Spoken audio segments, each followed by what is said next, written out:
dengan kegiatan itu banyak aktivitas yang dilaksanakan di MPP.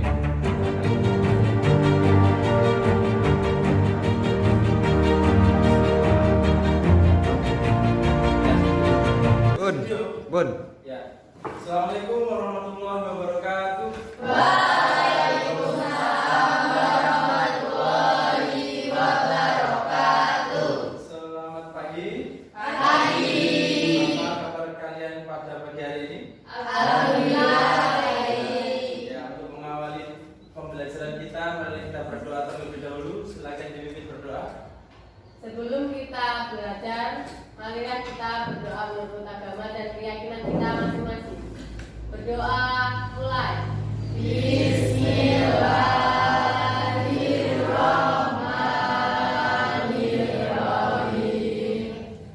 Raditu billahi robban wa bil islami dinan wa bi Muhammadin nabiyya wa rasulah. Rabbi zidni ilma warzuqni fahma. Amin ya rabbal alamin. Terima kasih. Untuk absen sekretaris, siapa yang tidak hadir pada pertemuan kita pagi ini? Yang hadir Seger, Ferry, sama Egi, Pak. Ya, terima kasih. Jadi anak-anak sekalian, yang akan kita pelajari pada pagi hari ini adalah beberapa hal. Yang pertama adalah kita buat keyakinan kelas dulu. Keyakinan kelas itu yang pertama adalah kalian harus belajar serius, santai, dan yang pastinya harus bahagia. Yang kedua semangat dan harus paham materi. Yang kedua saling menghargai dan tepat waktu.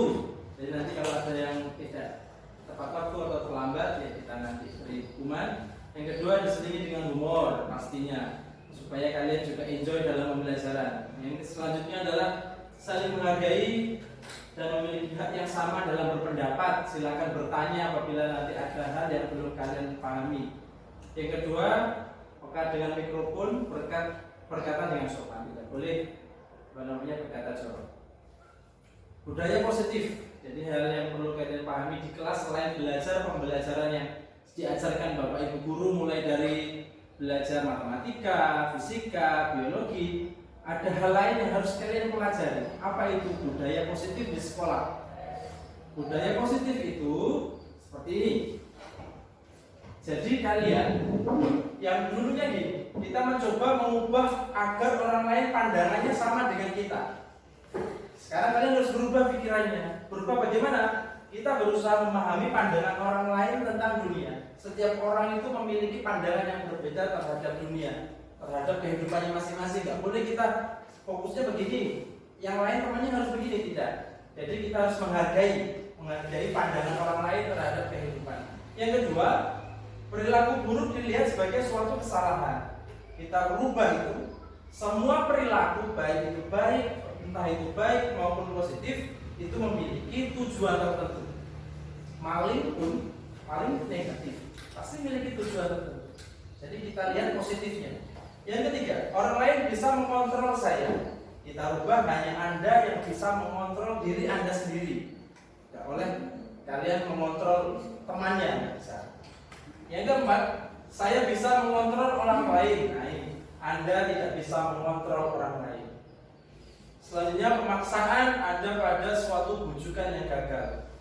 Kita rubah menjadi kolaborasi dan konsensus menciptakan pilihan-pilihan baru. Yang keempat, yang kelima terakhir, model berpikir menang atau kalah. Sekarang kita berpikirnya adalah pola berpikir menang dan menang. Jadi win-win solution harus semuanya memiliki kemenangan yang sama. Disiplin, nah ini apakah makna disiplin? Berasal dari bahasa Latin disiplina yang artinya belajar.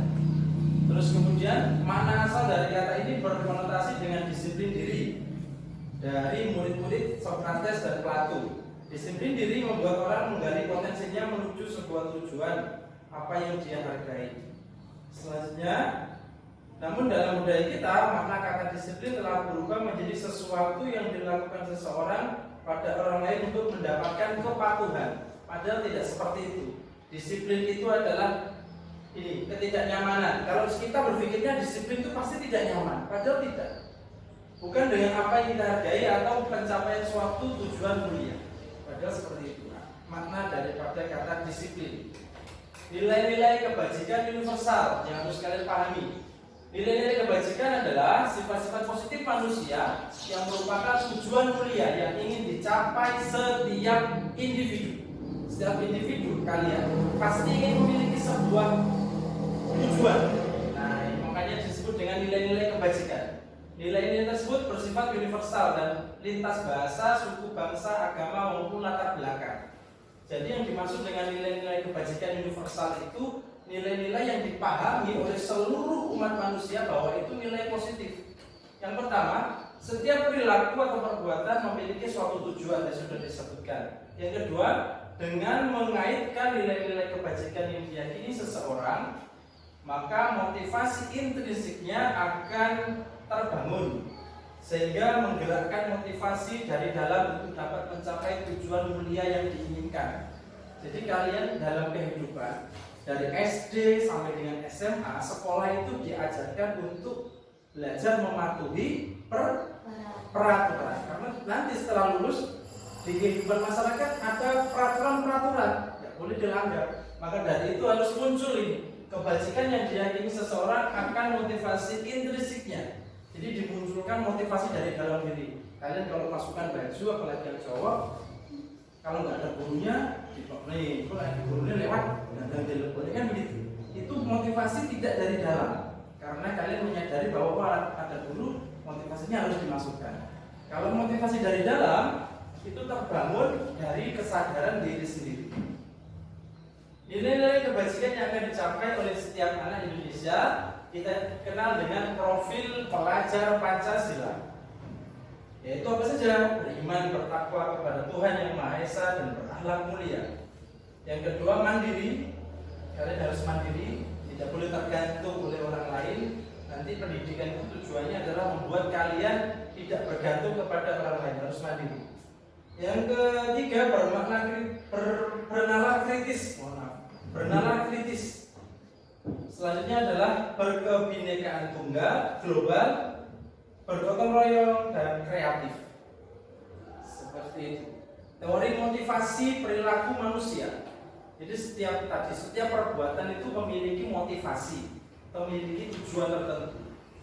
Untuk menghindari ketidaknyamanan atau hukuman, ini motivasinya eksternal. Kalian melakukan sesuatu, kalau takut kepada orang lain, takut terhadap nilai, takut terhadap bapak guru, itu masih motivasi eksternal. Ini untuk menghindari ketidaknyamanan atau hukuman, itu namanya motivasi eksternal. Yang kedua, untuk mendapatkan imbalan, itu pun juga motivasi eksternal. Misal gini, saya belajar supaya mendapatkan peringkat paralel, nah seperti itu. Peringkat di kelas, itu namanya motivasi eksternal. Atau mendapat pujian dari bapak guru, mendapat penghargaan, itu masih motivasi eksternal. Karena apa? Karena kalian melakukan sebuah kebaikan itu masih didorong oleh orang lain. Nah ini motivasi internal ini untuk menghargai diri sendiri. Untuk melakukan apapun kalian harus berpikir pada diri sendiri, menghargai diri sendiri. Ini disebut dengan motivasi internal. Tujuannya adalah ini, tujuan disiplin positif ini menumbuhkan motivasi internal dari dalam diri siswa. Ini siapa ini gambarnya? Ki Hajar Dewantara. Ki Hajar Dewantara itu bapak pendidikan kita. Dia yang memperjuangkan pendidikan kepada bangsa Indonesia. Merdeka itu artinya tidak hanya terlepas dari perintah, akan tetapi juga cakap buat memerintah diri sendiri. Jadi kalian harus memerintah diri sendiri untuk bisa disiplin positif. Ini Ki Hajar, pemikirannya Ki Hajar Dewantara.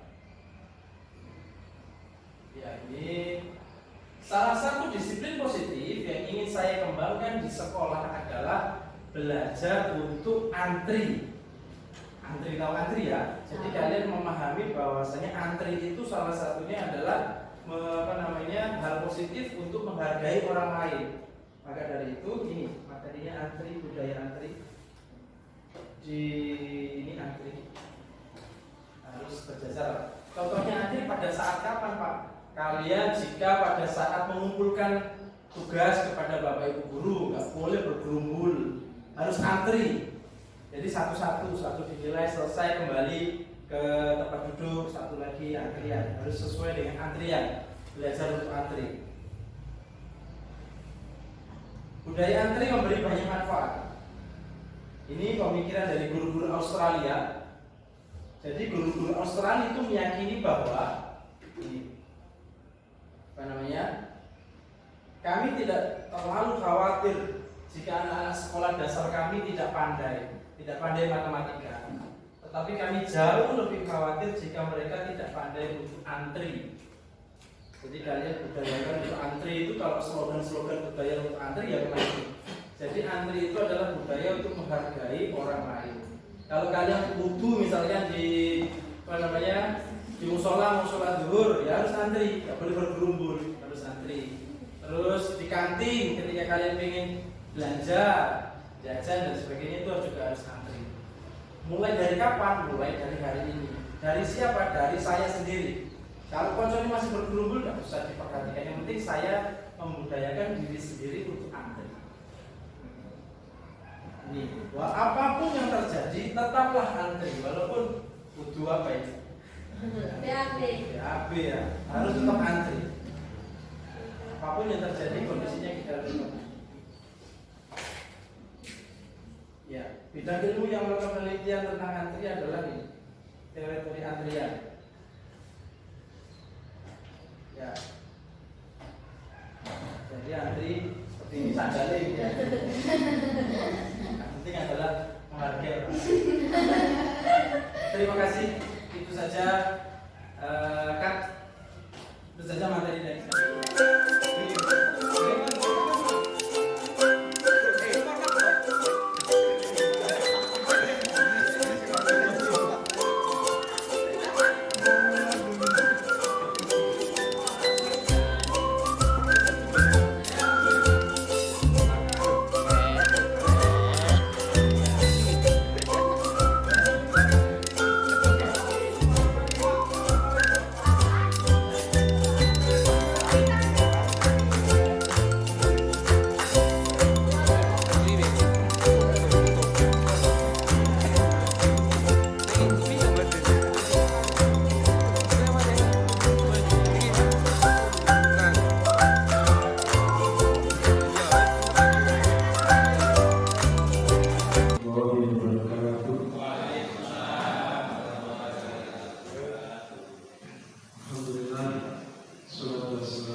Pertama saya mengucapkan terima kasih atas kehadiran Bapak Ibu semuanya di tempat ini dalam rangka mendukung kegiatan CGB, yaitu saya sendiri nanti akan dibantu oleh Bapak pengajar praktik.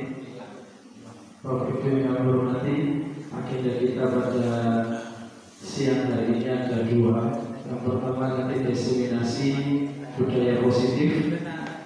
Yang kedua nanti akan ada diskusi terkait tentang visi dan prakarsa perubahan. Maka dari itu mengawali kegiatan kita, mari kita berdoa terlebih dahulu. Mudah-mudahan acara kita nanti dari awal hingga akhir mendapatkan ridho dari Allah Subhanahu Wa Taala. Berdoa dipersilakan.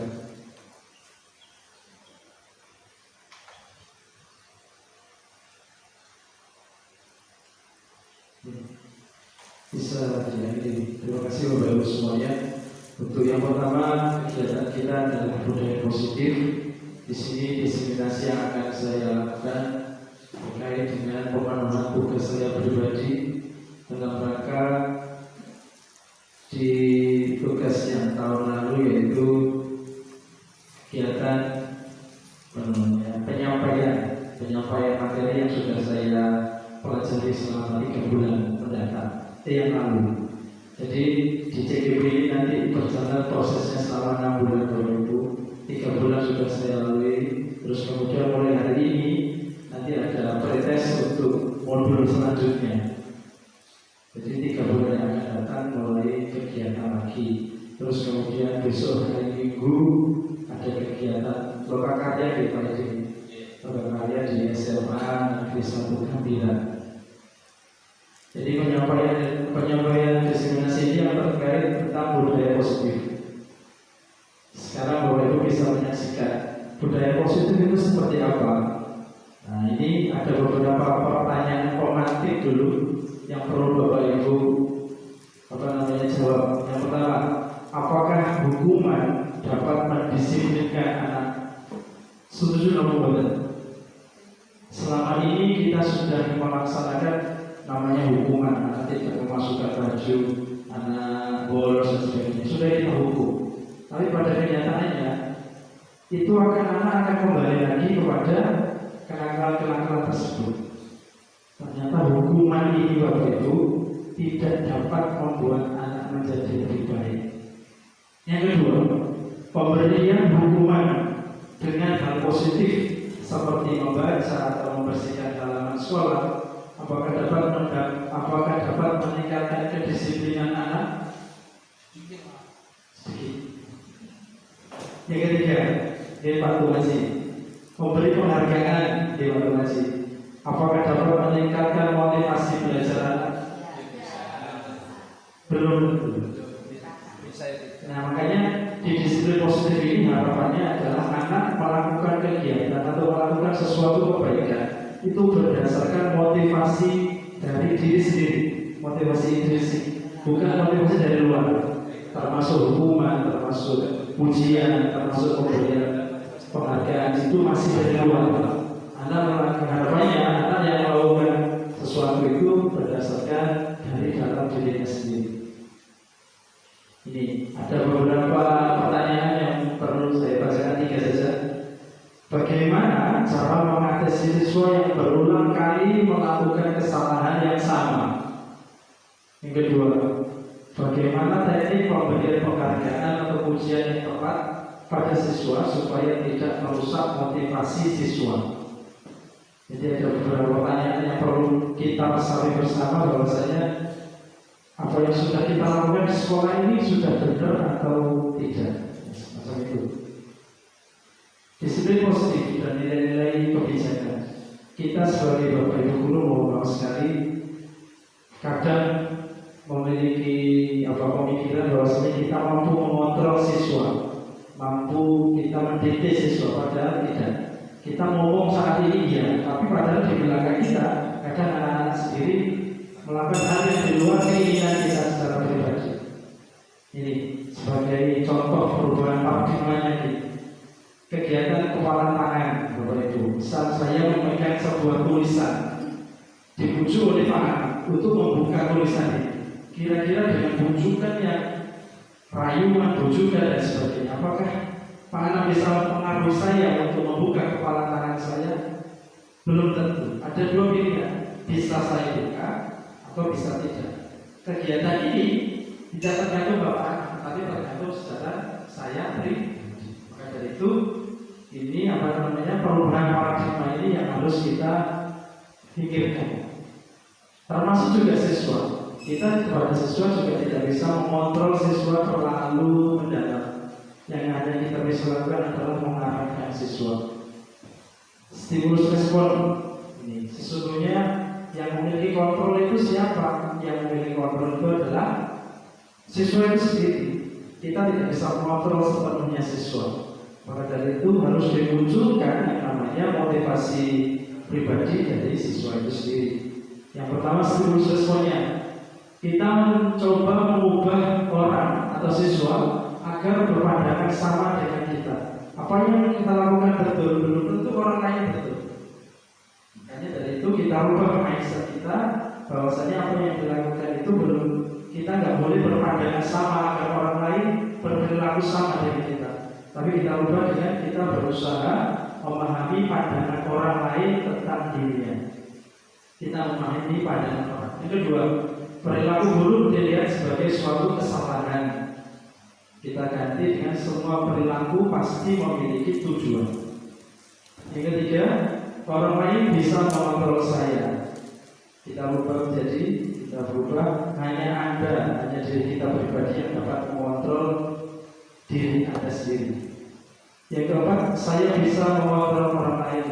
Kita ubah menjadi Anda tidak bisa mengontrol orang lain. Pemaksaan ada pada saat bujukan gagal. Kita ubah kolaborasi atau konsensus, menciptakan pilihan-pilihan baru.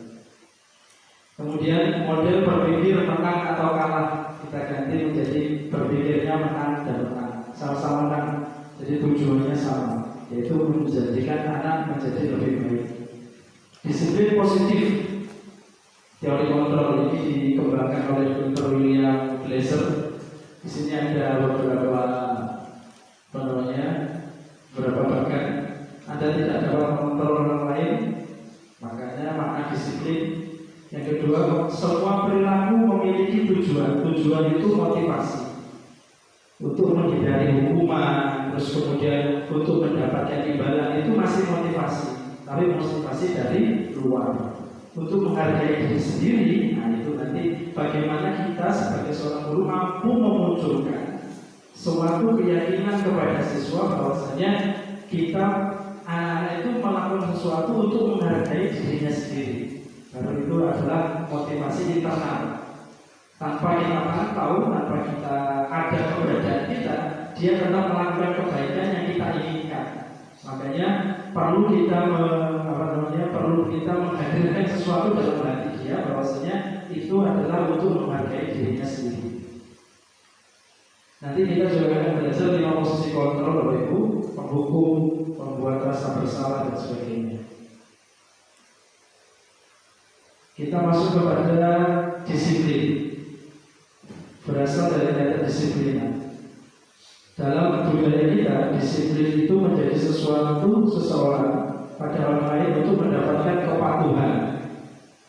Jadi kecenderungan umum adalah kata disiplin itu dihubungkan dengan ketidaknyamanan, bukan dengan yang kita hargai atau pencapaian suatu tujuan yang mulia. Ini makna kata disiplin. Kita masih berpikiran bahwa disiplin itu tidak menyenangkan. Padahal sebenarnya disiplin sendiri itu menurut maka berasal dari kata Plato, ini dari Socrates dan Plato. Disiplin diri membuat orang menggali potensinya menuju sebuah tujuan. Kemudian apa yang dia hargai. Makanya perlu kita memunculkan itu. Nilai-nilai kebijakan universal. Nah ini beberapa hal yang perlu kita pahami. Menurut Menteri Pendidikan kita bahwasanya tujuan pembelajaran kita menjadikan anak harus menjadi sesuai dengan profil pelajar Pancasila. Nanti ada 6 yang dikembangkan. Jadi 6 itu harapannya nanti siswa kita itu menjadi anak-anak yang bagaimana? Yang satu, profil Pancasila itu yang pertama adalah beriman, bertakwa kepada Tuhan Yang Maha Esa. Yang kedua, dia mandiri. Mandiri dalam arti di sini adalah tidak bergantung kepada orang lain, tidak bergantung pada orang tua. Dia mampu berdiri sendiri tanpa sokongan dari orang lain. Yang ketiga, dapat bernalar kritis. Yang keempat, berkebinekaan global. Yang kelima, bergotong royong. Yang keenam adalah kreatif. Kemudian yang kedua adalah teori motivasi perilaku manusia ini. Yang pertama, untuk menghindari ketidaknyamanan yang sudah saya sebutkan tadi, hukuman. Kadang anak melakukan sesuatu itu, siswa kita masukkan baju dan sebagainya, dimasukkan bajunya. Itu untuk menghindari hukuman, itu masih merupakan motivasi eksternal. Yang kedua, untuk mendapatkan imbalan. Imbalan di sini adalah reward mungkin dari sekolah. Ini juga masih merupakan motivasi eksternal. Kemarin tadi sudah disebutkan kalau motivasi internal itu adalah untuk menghargai diri sendiri. Itu adalah tujuan kita, tujuan mendisiplinkan anak supaya anak berperilaku dengan niatan untuk menghargai dirinya sendiri. Menurut Ki Hajar Dewantara, Bapak pendidikan kita, di situ disebutkan merdeka itu artinya tidak hanya terlepas dari perintah, akan tetapi juga cakap buat memerintah diri sendiri. Ini menurut Ki Hajar Dewantara. Ada kalanya kita juga memberikan penghargaan, itu malah menghukum anak, mematahkan motivasi siswa. Jadi ada beberapa hal yang perlu dipahami di sini, bahwa penghargaan berlaku sama dengan hukuman. Jadi sebenarnya penghargaan itu sama dengan hukuman. Dalam arti meminta atau membujuk seseorang melakukan sesuatu untuk memenuhi suatu tujuan tertentu dari orang yang meminta atau membujuk. Kalau kita kepada anak, kok boleh, tapi itu pakai duitnya, itu juga penghargaan. Itu berarti bukan motivasi dari dirinya sendiri. Yang pertama, pengaruh jangka pendek. Jangka pendek itu hanya berlaku pada saat kita memberi upah. Pada saat kita tidak memberi upah, dia tidak akan mau melaksanakan perintah kita. Itu masih pada jangka pendek.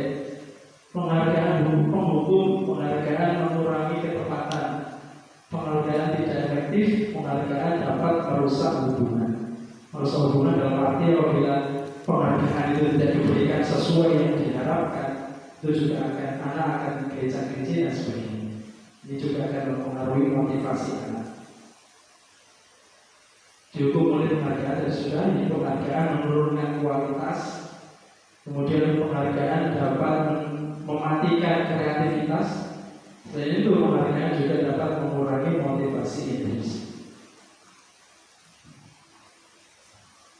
Bapak Ibu, coba ini kita ada pertanyaan ini masuk hukuman atau masuk konsekuensi? Yang pertama, mencatat 100 kali di dalam buku kalimat saya tidak akan terlambat lagi karena terlambat di sekolah.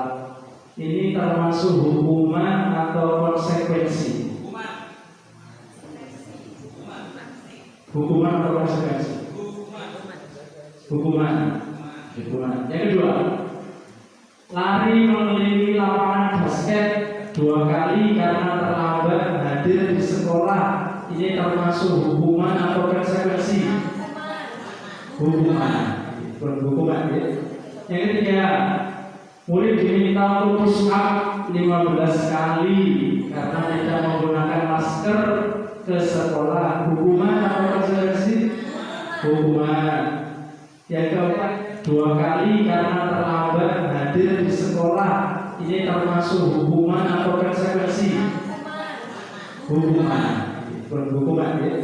Yang ketiga, murid diminta untuk push up 15 kali karena tidak menggunakan masker ke sekolah. Hukuman atau konsekuensi?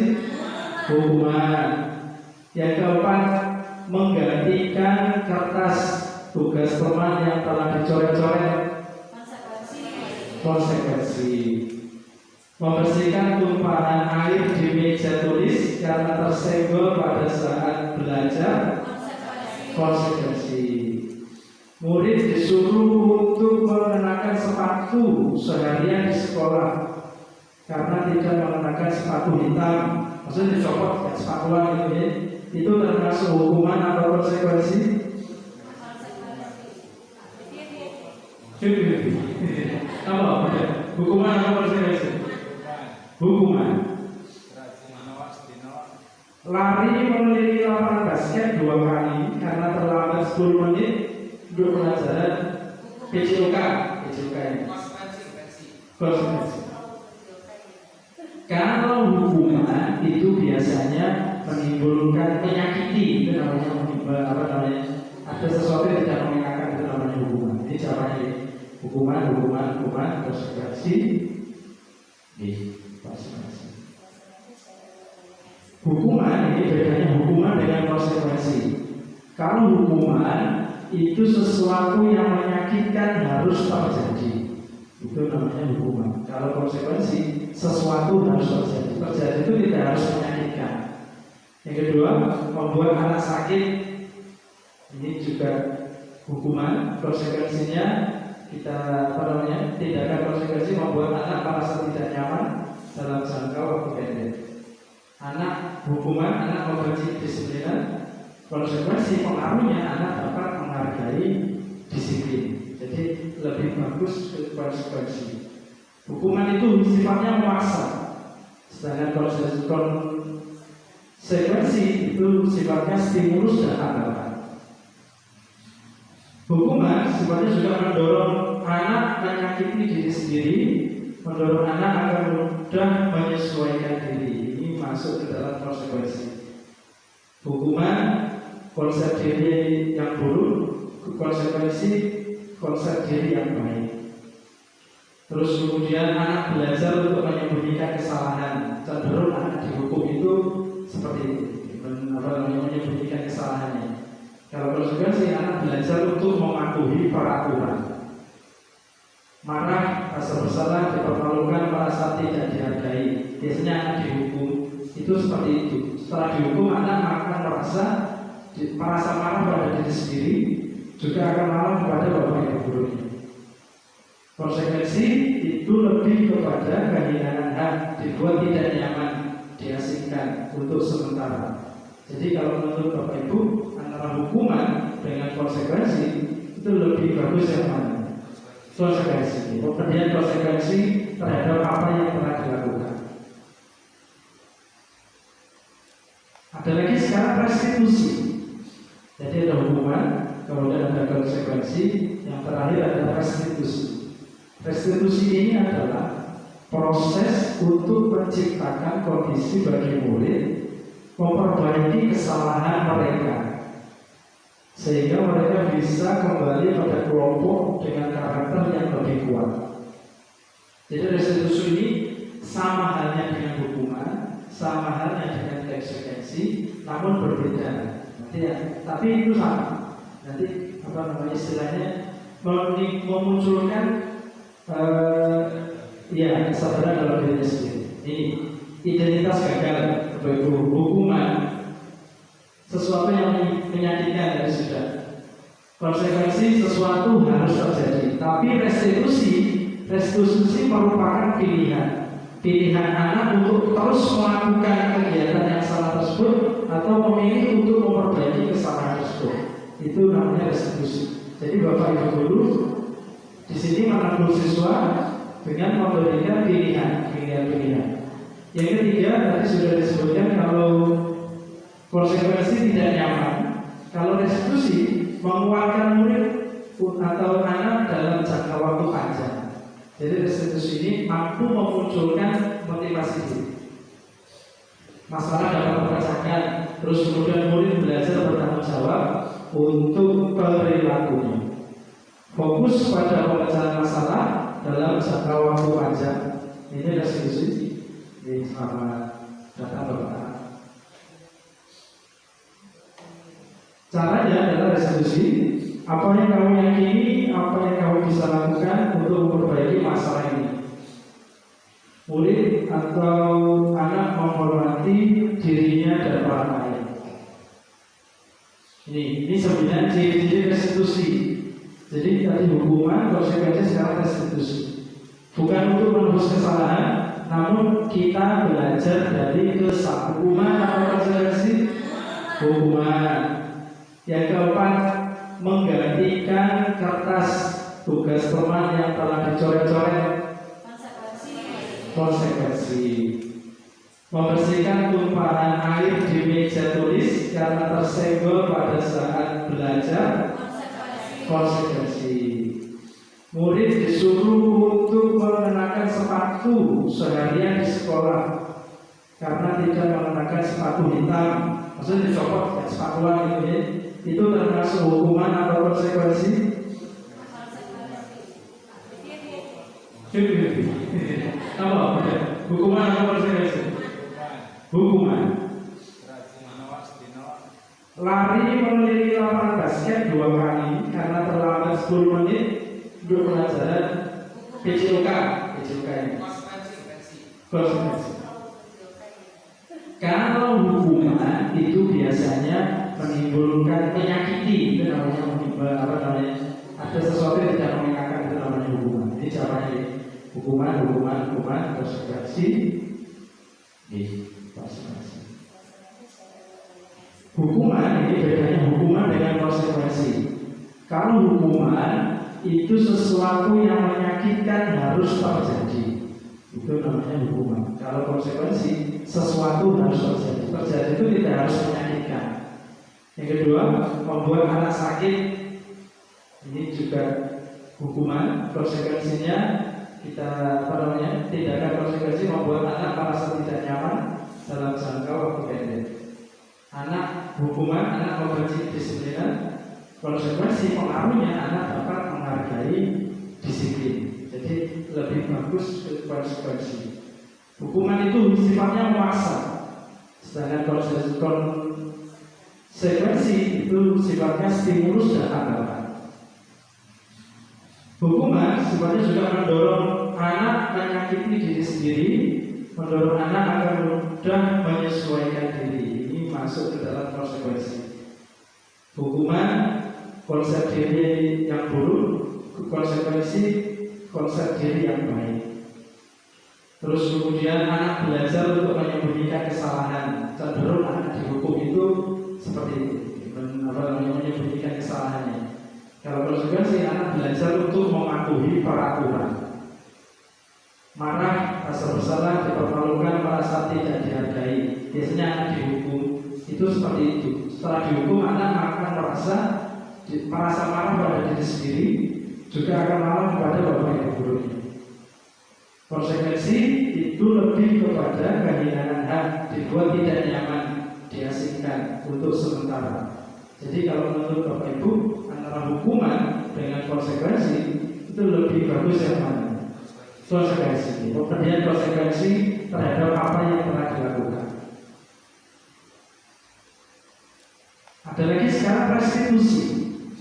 Jadi ada hukuman, kemudian ada konsekuensi, yang terakhir adalah restitusi.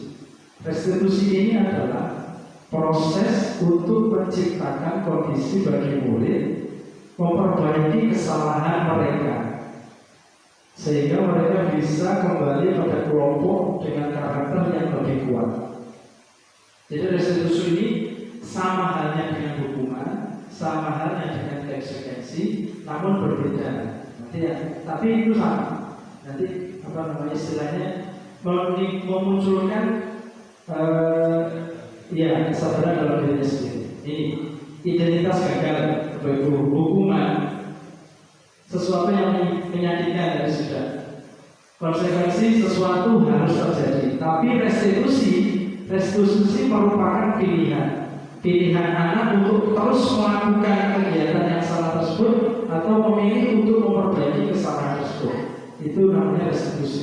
Jadi bapak ibu guru di sini menegur siswa dengan memberikan pilihan. Yang ketiga tadi sudah disebutkan, kalau konsekuensi tidak nyaman, kalau restitusi menguatkan murid atau anak dalam jangka waktu panjang. Jadi restitusi ini mampu memunculkan motivasi diri. Masalah dapat terpecahkan, terus kemudian murid belajar bertanggung jawab untuk perilakunya. Fokus pada pemecahan masalah dalam jangka waktu panjang. Ini restitusi. Ini selamat datang Bapak. Caranya adalah restitusi. Apa yang kamu yakini, apa yang kamu bisa lakukan untuk memperbaiki masalah ini. Murid atau anak menghormati dirinya dan orang lain. Ini 9 ciri-ciri restitusi. Jadi tadi hukuman, konsekuensi, sekarang restitusi. Bukan untuk menebus kesalahan, namun kita belajar dari kesalahan. Yang pertama itu. Yang kedua, dapat memperbaiki hubungan. Yang ketiga, tawaran. Kita memberi tawaran kepada siswa yang mungkin melakukan kegiatan yang salah. kita beri tawaran, bukan sebuah pemaksaan untuk mematuhi tata tertib yang ada di sekolah. Restitusi menuntut untuk melihat ke dalam diri. Kita sadarkan anak bahwasanya apa yang dilakukan itu kurang baik. Restitusi diri adalah cara yang paling baik. Restitusi fokus pada karakter, bukan pada tindakan. Fokus pada solusi. Yang selanjutnya adalah restitusi mengembalikan murid yang berbuat salah pada kelompoknya. Nih, sekarang masuk kepada keyakinan kelas. Pertanyaannya, mengapa tidak dibuat peraturan saja? Mengapa harus membuat sebuah keyakinan kelas? Jadi untuk membangun sebuah komunikasi yang baik kepada siswa, kita tidak perlu peraturan Bapak Ibu. Yang kita butuhkan adalah kesepakatan. Jadi ada, kalau peraturan itu cenderung dari Bapak Ibu guru kepada siswa. Tapi kalau kesepakatan ini dua arah. Kesepakatan kelas ini dua arah. Siswa mampu apa yang dia ingini, kita juga mampu menyesuaikan dengan apa yang siswa inginkan. Sehingga nanti akan muncul sebuah yang namanya tadi menghargai diri sendiri. Yang pertama, pertanyaannya, mengapa kita memiliki peraturan harus menggunakan helm bila mengendarai kendaraan roda 2? Mengapa kita memiliki peraturan 3M? Mengapa kita memiliki peraturan harus datang tepat waktu? Ini masih peraturan. Untuk mendukung motivasi ini masih satu arah. Jadi terkait dengan apa tadi, peraturan itu masih satu arah. Bapak Ibu guru atau sekolah kepada siswa. Kalau kesepakatan di sini keyakinan kelas, jadi membuat kesepakatan kelas.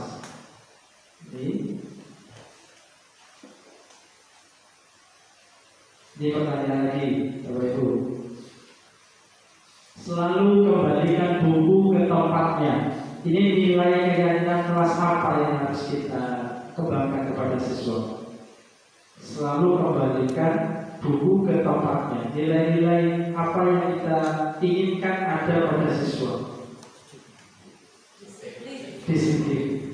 Yang dua, dilarang mengganggu orang lain. Menghargai. Hadir di sekolah 15 menit sebelum pembelajaran dimulai. Disiplin. Dilarang melakukan kekerasan.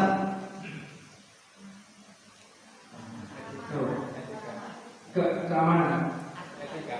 Bisa jadi keamanan. Apa sih? Termasuk ke menghargai, sama dengan menghargai orang lain juga. Dilarang menggunakan narkoba, menjaga kesehatan. Bergantian atau menunggu giliran. Disiplin. Atau menghargai orang lain juga bisa. Gunakan masker, kesehatan. Jangan berlari di kelas atau koridor.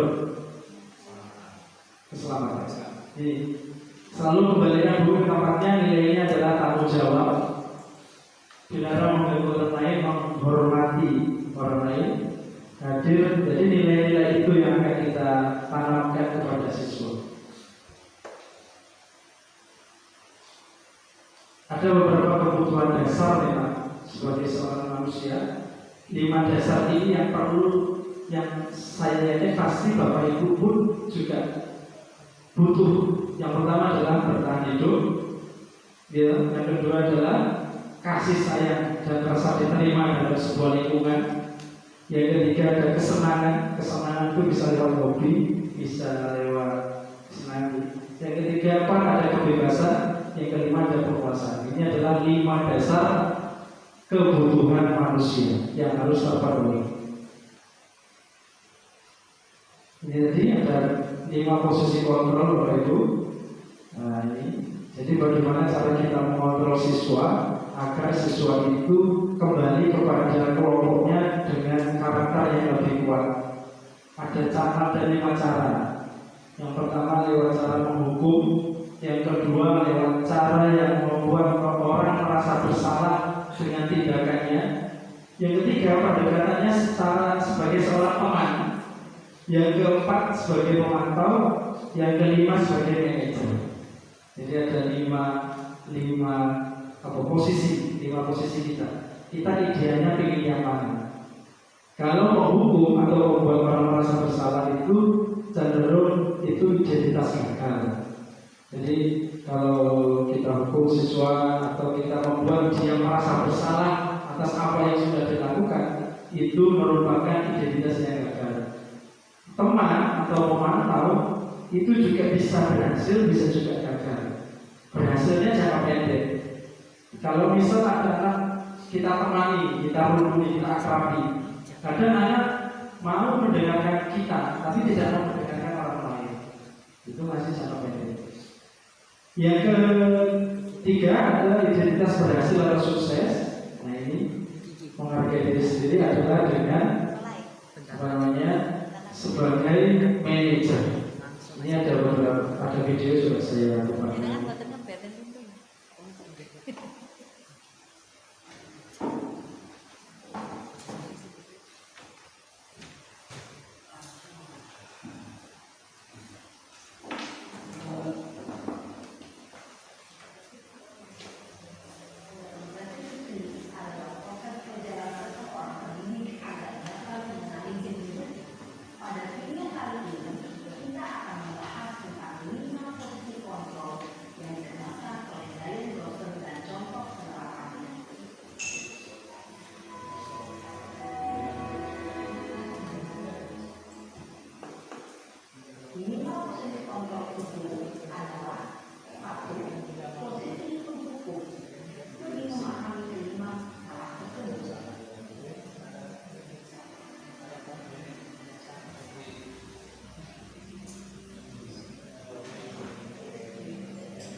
memandang buruk dirinya sendiri, merasa tidak berharga, dan tidak sanggup membahagiakan orang lain.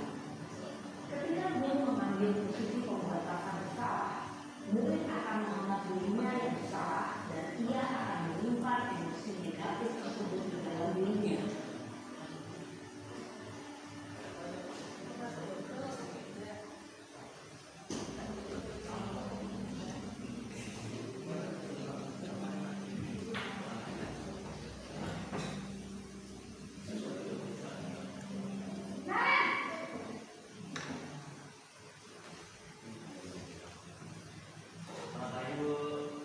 Wah, sudah jam berapa ini, Nak? Selamat pagi ya, sayang. Iya Bu, habis ibu saya udah bangunkan saya Bu. Kamu mau menyalahkan ibu kamu. Kamu bukannya akan paling kencang. Kok terlambat sih? Iya Bu, saya memang lambat bangun tadi. Jadi biarpun saya kencang, tetap gak tidak Bu. Ya sudah kan, nanti lain kali larinya lebih kencang lagi ya. Biar gak terlambat lagi. Bikin seneng ibu, demi ibu. Bisa kan? Bisa Bu. Ya sudah kita masuk kelas. Ibu beresin urusan absen kamu. Amin, ada saja. Dalam sesi kemarin, guru berbicara dengan ada suara lama. Hadirin bersengaja untuk menjaga suasana perasaan. Murid akan merasa senang, aman, dan akrab dengan guru. Identitas yang tercipta adalah identitas sukses atau berhasil. Namun, perlu diingat, karena ini masih dorongan eksternal, maka ada faktor ketergantungan dari murid kepada orang tertentu. Di sini, guru aksennya, sehingga di lain waktu, murid bisa berperilaku baik, namun hanya pada orang-orang tertentu saja.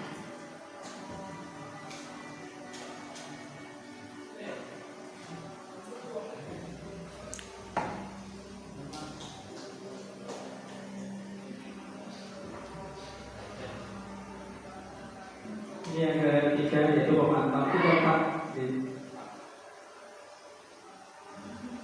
Selamat pagi Bu. Nah, Ren, apa peraturan sekolah kita tentang jam berapa kita harus masuk sekolah, Nak? Kita harus di sekolah jam 7 Bu. Iya, betul. Sekarang sudah jam 7.20. Mari kita tahu konsekuensinya jika terlambat aja. Paham Bu. Saya harus tinggal kelas pas jam istirahat selama 20 menit. Iya, benar.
kasih.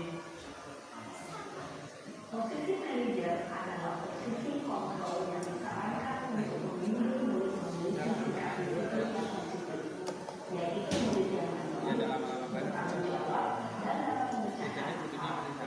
Tujuan dari posisi ini adalah agar murid dapat berefleksi atas tindakannya.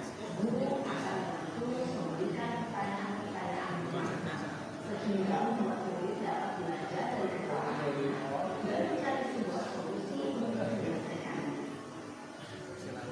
Ibu dan Bapak Guru hebat setelah Terima kasih Bapak Ibu. Tadi itu adalah merupakan contoh dari 5 posisi kontrol, mulai dari penghukum, membuat orang merasa bersalah, teman, pemantau, dan manajer. Yang disarankan adalah kita sebagai manajer. Jadi itu dapat kita dengan siswa, siswa melakukan sesuatu berdasarkan apa yang dia inginkan. Jadi kita arahkan siswa mengidentifikasi hal-hal yang sekiranya apa yang kurang dari dia. Jadi kita cari solusi bareng-bareng bersama siswa tersebut. Ini saya kecewa sekali dengan kamu. Ini kalimat ini adalah kalimat ciri khasnya pembuat merasa bersalah. Kamu tidak pernah benar melakukannya. Ini adalah ciri-ciri penghukum. Orang yang Bapak Ibu yang sering mengatakan ini berarti ciri-cirinya penghukum. Ayolah lakukan demi ibu atau bapak guru. Itu ciri-ciri sebagai teman. Apakah kamu mau mendapatkan stiker bintang hari ini? Jadi ngasih reward itu pemantau. Kalau manajer biasanya bagaimana kamu bisa menyelesaikan masalah ini. Ini posisi sebagai manajer. Yang terakhir adalah restitusi. Segitiga restitusi ini adalah segitiga bagaimana mendistribusikan siswa, pendekatan terhadap siswa.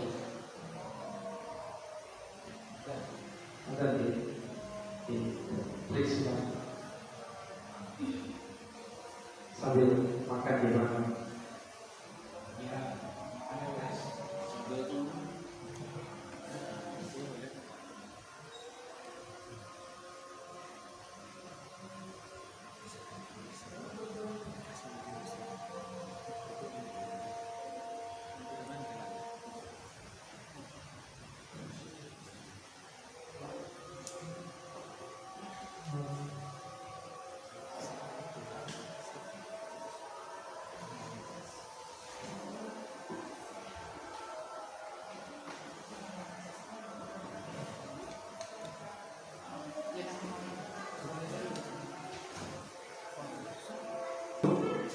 Terakhir adalah segitiga restitusi.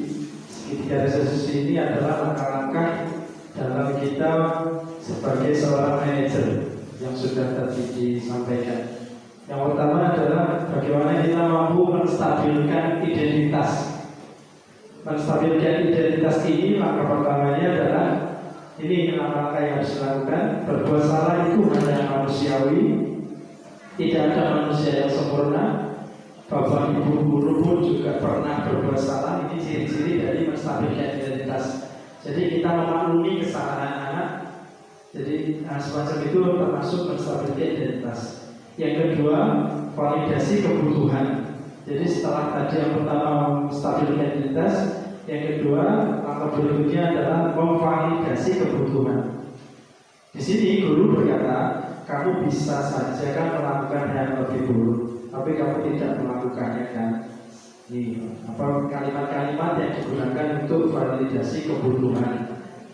Kamu pasti punya alasan mengapa melakukannya. Apa yang penting bagi kamu? Kamu boleh tak berusaha menjadi sifat itu, tapi tambahkan sikap yang lain, yang baru, yang lebih baik pastinya. Maukah kamu belajar cara lain untuk mendapatkan apa yang kamu butuhkan tanpa harus memukul? Ini jika ada yang sering memukul anak yang lain, apakah kamu bisa melakukan dengan lebih baik esok pagi? Ini validasi kebutuhan. Yang ketiga, segitiga yang ketiga adalah menanyakan keyakinan. Di sini tahapan ini guru menyampaikan nilai-nilai yang sudah disepakati atau juga menjadi keyakinan di kelas, nilai-nilai universal yang telah disepakati. Dan kelasnya ini, kelasnya ideal itu seperti apa sih? Nah, ini termasuk dalam menanyakan keyakinan.